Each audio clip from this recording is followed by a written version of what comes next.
YDCB here with some more Summoners Full Action. Today we'll be testing out a max skilled BARQUE. I'm aware that the transmog pack is up, don't worry about it, it will be shown tomorrow. We'll buy everything and test it out in Guild Wars or whatnot. Back to BARQUE. In today's video we'll be testing out BARQUE in a Guild War. We'll be seeing where else we can use him, right? I mean, it's pretty much a no-brainer, this HOH. You're gonna farm it. Alright, skill ups for Galleon, skill ups for your future frigate, you're gonna farm it anyway. But whether or not you're gonna keep one of it, or whether or not you want a 6-star of BARQUE, let's find out in today's video. So as promised, it is a max skilled BARQUE. At max skill, 100% armor break on turn 1, similar to Galleon, 2-turn attack bar reduction and attack bar absorption, on skill 2. Shoot and slash is his 3rd skill, which performs the 1st skill and the 2nd skill one after the other. So it's going to armor break followed by the 2nd skill. This essentially means you can pirate strike 3 times in 4 turns. That's a whole lot of attack bar reduction. BARQUE is currently runed Swift Blade with speed, crit damage, and attack. These are the 1, 3, and 5 slots. The reason why I went Swift Blade is I want to give him more speed. When I was leveling him, he was violent. He worked well. Trust me, violent even works better in Giant Speed 10. But when I look at the skill set, Pirate Strike, it is absorption of 30% attack bar. Whenever you do Pirate Strike and you proc a Violent, essentially you are wasting 30% of your attack bar. So I decided to take away Violent and put more stats into him so he can be faster.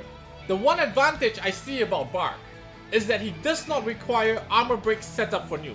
For example, we can be running just like a Bastet to give him attack buff and attack bar, and then he goes and does shoot and slash. Armor break into Pirate Strike. That is maybe, I don't know, we're looking at 30k nuke without a prior armor break. So there could be some usages for that. Enough talk, let's test him out in Guild War. I hope he survives to the last sword. Let's start off with a +1, Sally D. Cutie. I'm looking at the first team. The reason why I picked this team to start with, Eladriel, Chasun, Camilla. Because BARQUE is going to be really safe in this one. Right, because we want to use him over 3 swords. So this one is sort of going to be a damage test for BARQUE, and maybe unlocking some ways which we don't know how we can use it. We're going to run with a really safe lineup. Kumar being the fire tank, going to be taking all the damage from Camilla. Bastet being the water tank, going to be taking whatever Chasun and Eladriel throws out. And BARQUE is going to try to kill them before they kill us. I think this is going to be a pretty safe plan. As in, it might not be a swift victory, but we get to see BARQUE go many turns at least. For the second team, I'm going to go with a full water comp against this Perna with Annabelle as a cleanser for whatever debuffs that the enemy Annabelle and Orion can throw out at me. If we get an armor break and an absolute 0, this one should be in the bag. Okay, here we go. I do not think that... How should I put this? I do not think that we actually have enough to 100 to 0 this Eladriel. Therefore, I'm not even gonna try shoot and slash right in the beginning. We're just gonna start off with some poking. Yeah? Just go. Oh! This Eladriel actually seems to be pretty squishy. I don't know. How much did we hit there with BARQUE actually? I didn't really look at the damage. But this Eladriel seems to be fairly squishy. Now, if I can get armor break here with Bastet, if I can get it on Eladriel. Oh, unfortunately, we didn't get it. What do you think? Should I do the damage test on Chasun? Or should I just do a damage test on Chasun? You know what? I'm just gonna do the damage test on Chasun. I'm just gonna go with, actually, I'm just gonna go with Pirate Strike. Let's see how much does Pirate Strike actually do.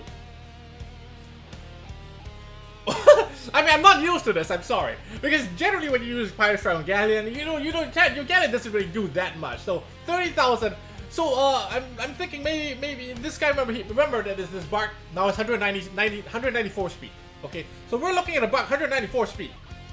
That can essentially do, if we actually armor break and do Pirate Strike, we can essentially do about 40 something thousand to a unit which is likely to have some defense rune on him. Yeah? So it ain't that bad damage. It's not such bad damage considering that he's not rune attack with damage attack. Yeah, I gave him speed. Yeah? So he's not that bad in terms of damage multiplier wise. But the applications of him though, are you willing to bring BARQUE? Am I willing to bring BARQUE into let's say a triple element defense? For example, there is a Perna there. For example, there could be a Cayman there. For example, there could be, what else do we have? Kumar there. Because this Bark is rather squishy. And for you to do that, you must actually sort of bring protection for him, you know? Which is kind of tricky. But we shall see in the next Guild War, see whether, you know, we come on. I'm just gonna shoot and slash this bitch. Oh, we don't get armor break. We don't get armor break on turn 1. That's on the first skill. That's too bad. This means that, oh no, Kumar's turn to move. So Chasun goes home. And then we go on this guy. The thing about Bark, like I said, is that there's just a lot of attack bar reduction. I can Pirate Strike now. Yeah? Oh, and we got resistant. That is one problem also. Are you willing to ruin ample accuracy for something that really you also need speed on? Yeah? There's quite a lot of things they need to do. And the problem is against Camilla's, right? You generally win units are strong against water units. What are the water units that are on defense? Camilla, Theomars, right? Camilla, Theomars? It's really, you can't do shoot and slash on Camilla. You saw that. Because if you crit the first one, she removes armor break, you know? Anyway, we'll do more. Oh my god. Oh, the Perna, don't you do it. Of course you crit twice in a row. Haha. Of course, Perna gets to crit twice in a row. Okay, of course. We knew, right? We knew that was gonna happen. Let's freeze. Alright, at least we got the freeze. At least we got the freeze. I don't feel so bad. Stun this bitch. Yes! Yes! Show him what it's like. Alright? Do some armor break. Okay, we didn't get Orion. That is not good. That is not good. Let's kill Perna. Let's kill Perna here. Yeah, maybe we might even kill Annabelle. Oh, so close though. But it's okay. We can slow debuff on Orion. And that is good because what's following? Absolute 0. Orion is not gonna get a turn today. Alright? But I don't care. We're just gonna kill. We're gonna kill this Perna. We're gonna kill this Perna. So Orion alone, alright, Orion alone, there's no threat. Right? Orion alone doesn't kill anything. Not when we've got more than 2 guys alive. Yeah? That can do good damage. Because Orion doesn't sustain. Orion can never turn the table 1v3. Wait. Never say never. I mean, never say. I take that back. Remember last video I told you, never say never. You never know what's gonna happen. Let's move on. Now we go to the best plus 2, IZ Blue. I see a comp here. Look at the one below. That's Wind Monkey, Chow, and Orion. No fire again because I'm hesitant. Right, the last sword will bring him into some fire threat, and we see how it works out. Again, we're gonna go Bastet, but this time we're gonna go Annabelle. Alright, I'm still kind of pussy to go with a Galleon sort of comp. Give me time, because I mean, we're testing, it's a max skilled Bark. I don't want to use him in 2 wars and then he dies. The last one will go more YOLO, I promise you, okay? So what's gonna happen here, his Orion's probably gonna get turn 1, he's gonna move. I'm gonna hope that he doesn't stun Annabelle, and we get to cleanse it. Right, Bark should not be in trouble unless Orion opens with, say, armor break on Bark, and then the monkey kills him. Now that is a possibility, but it's a pretty low chance. After cleansing, we should be able to kill Orion, then we'll kill the monkey, and then, oh, we can kill Chow first, it doesn't matter. The first thing with Eladrill, Firehark, and Theomars. You don't see this often enough to fully understand what a Firehark does. What it does is that it cleanses and heals the lowest HP in this team, but I don't think it is something that I should be too worried about. I'm going to go with my 100% super safe team of Windpanda, Veladriel, and Emma. We've got defense buff, we've got super high HP and defense all over. Right? The only threat there is a Theomars without attack buff. This one should be in the bag. Alright, Rabbit's agility, of course. The goes was, oh, he also gives a speed buff. I did not realize that. I mean, I did not think of that. Good, we have real runes. Alright, what we're gonna do here is we're not gonna focus Theomars. Right, we want to kill this guy. We want to armor break. Yes. Okay, Veladriel, I think you can kill. Oh! Oh! Okay. Okay, violent proc. Yeah, violent proc. That went well. That went well. We're gonna glass this guy. We don't get it. I've had Emma for so long. I've had Lisa for even longer. Till date, I don't know what is the glance shots. Is it 100%? Because more often than not, you see? More often, this is a max skilled Emma. Do you see, guys? We're not even proccing a glancing. What is the chance for that to proc again? We're not even proccing the glancing. It's not even getting resisted. It's not just not proccing at all. It's max skilled, by the way, and I remember the worst part of it is that, you know, it's max skilled, yes. It maxed the first skill of Emma first, and I didn't want that. Right? All the skill ups went into the first skill, but you really want to max skill all Millstone agents. All Neostone agents, you really want the second and last kill. Alright, so we got lucky here. Orion did not do harmless prank, therefore we can cut. Alright, we can cut, we can do this. Alright, we can do this. Now the thing is, do I want to do the 3-turn armor break here? If I do the 3-turn armor break and we get Orion, this secures me the Orion kill. If I don't, do I think that BARQUE has enough damage to kill Orion? You see, I don't know. I don't know. What do you guys think? I tell you what, I just go for the 3-turn armor break, okay? I just go for it. Let's just make sure we get harmless prank out of the way. Alright, so we're fortunate we got armor break on the last one, so we're just gonna shoot and slash. 17,000 into 24,000. That is about 40-ish. About 40-ish. Now, next target we want to go on to is... Wow, let me see. Let me reduce the attack bar on this monkey. Alright, and then we do the Crystal Beautiful, so we get the glancing up. Okay, so the monkey is gonna glance me. Whoa! Oh my god, we're in some deep trouble. I gotta kill this monkey. I gotta get some heals up. I need to weaken the attack on this Chow, because Chow hits harder and harder. Alright, Chow hits harder and harder when more units die. Okay, what we're gonna do here is we're gonna shoot and slash.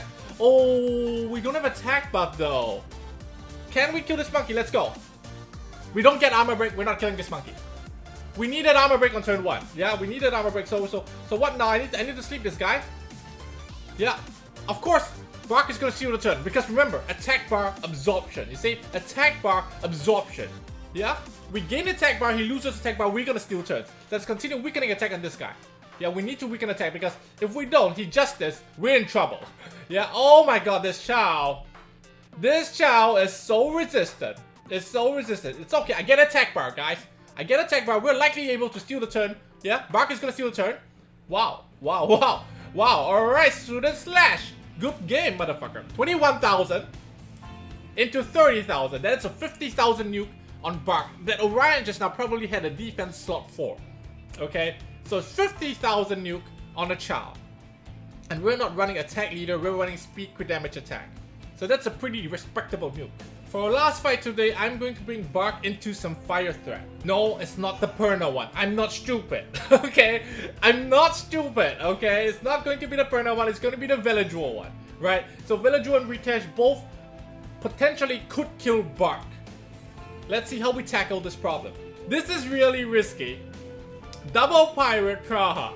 Okay, I intend to kill this water panda right in the beginning. And we pray to God what happens next. That's all I can say, because this is really risky, but come on.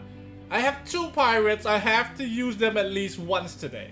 This might not work out, but it should be interesting. And then we've got El Clasico, you know, the piece of shit defense, the Perna Orion Ciara defense, right? POS. I'm going to tackle it with Chiwu, Zyros, Bernard. No armor break, no attack buff. Can I do it? This Zyros has 0 skill ups as well. Because I haven't swapped the rune spec. I mean, I have two, right? And the other one, I'm trying to test out with the dots build. Oh, wow. Why? Why this? I thought they all had will runes. Okay, what we're gonna do here is we're gonna try stun this guy. Oh, we didn't get it. It's okay. We need to armor break. We need to armor break this panda. It must happen. It must happen. Okay, the only guy we got was the panda. Here we go, shoot and slash. Can we kill this panda? 100 to 0. 21. 30. Goodbye, panda. Goodbye, panda. Okay, okay. He does the provoke. Not good, not good. Because they've got immunity, I can't use my favorite pirate strike and get this. Because I got so many pirate strikes. Oh my god! I have to heal. I don't want to heal. I want to strip the immunity. But if I don't heal, trick of wind comes. So I have to heal. Yeah, this is the only way for me to continue. Yeah, I have to heal. And he gets the armor break, so that is a dead BARQUE. There is nothing I can do here anymore. It is a dead BARQUE. Because I can't reduce attack bar when they've got immunity. Yeah? It all happens. Unless I get a despair stun here on Villager miraculously. I don't think it can happen. Oh, fucking Praha. Seriously, Praha. Oh, jeez. This one is lost. There's no way. There's no way we ever win against you see, look at that. Look at that immunity. It's just There's no way. There's no way we win. Like I said, this was a bit risky. Maybe I should have gone with some safer builds. Yeah, because I feel that Bark sort of does enough damage that we don't really need to run a Galleon with him. Because every time you run a Galleon, I mean, I'm just gonna auto this out. Every time you run a Galleon with a single target nuker that really doesn't have a follow-up after his first nuke, especially against immunity, right? It's like really hard. I should have thought that properly through before, you know, trying to go double pirate on this. Because I mean, come on, if we manage to sort of like deter his immunity from happening, prevent that from happening, we have a whole lot of attack bar absorption, a lot of turns. It could work out. Unfortunately, it didn't in this case. Maybe I should have gone with a segment and reset this Velajewel in place of bringing a Praha. That should have been the plan. Anyway, here we go. Bernard goes first. We're gonna strip all of that because I want to reset not only Perna, not only Sierra. I do not want harmless prank coming out. Yeah, we get everybody. That is good. That is good. First target we're gonna kill is we're gonna weaken the. Oh my god, he stunned my Chew. It's a despair. It's a fucking. It's a despair. I'm what? I'm sorry. It's a despair. Orion. Are you serious? It's a despair Orion. Never mind. Never mind. As long as he doesn't get armor on my Zyros.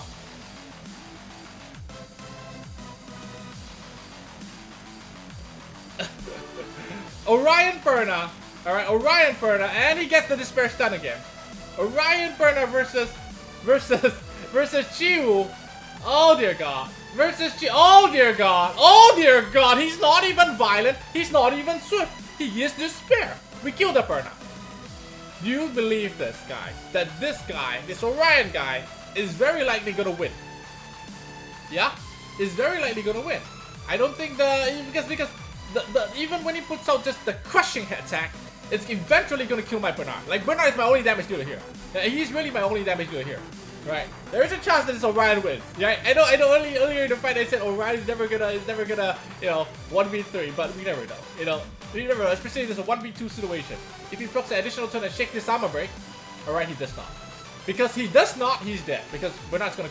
Oh, no crit? What? Because Bernard really does. You know, Bernard, even though he's rude, he's like rude for speed. But Bernard deals damage based off of speed. Even though you don't really have the optimum sort of nuker stats on him, he does do a respectable, you know, 15 to 20,000 on support targets like Orion. So we are done with the Bark test today. Aside from PvP, where I think he is, I would give him maybe a 6 upon 10 or 7 upon 10. Unless you have a way to stop immunity from happening, the absorption is actually really pretty cool. But where else can we use him? Giants is the best place to use him. Alright, coupled with the Galleon. It basically takes your 90% team and upgrades it to a 100% team. I've done about 200 runs with this guy, never failed. The attack bar absorption is too much for the Giant to handle. It never fails. This, if you don't have a 100% Giants B10 team, put Bark in there, replace one of your nukers. He does respectable damage after all. Have him on violent instead of swift. Now mine is on swift, but you have him on violent, 100%, for sure, no fails. Time for random review of the day. We're just gonna do one scroll. Let's go. No lightning as per usual. Fire Viking, fusion fruit. That's all. All right, that's all. Don't try to be cute. I know you know. He has a passive that strips, that steals buffs. Right? Used to be a gimmicky thing for Dragon's B10 where you can steal invincibility because Dragon's B10 used to have invincibility instead of immunity. Right? Even then, now you can still use him in Dragon's B10 to steal immunity and apply dots. But really, do you want a 6-star Fire Viking just for Dragon's B10 that doesn't actually make your team faster? You know, it doesn't actually make a super fast team anyway. So just leave him as fusion food. Don't 6-star him. All right, that's all the time we have for today. Thanks guys for watching. I apologize for the late video. This video was supposed to be uploaded 10 hours ago, but I had to sleep. Too tired. Tomorrow, we'll test out the Transmog pack in PvP. I'll see you guys tomorrow. Bye-bye.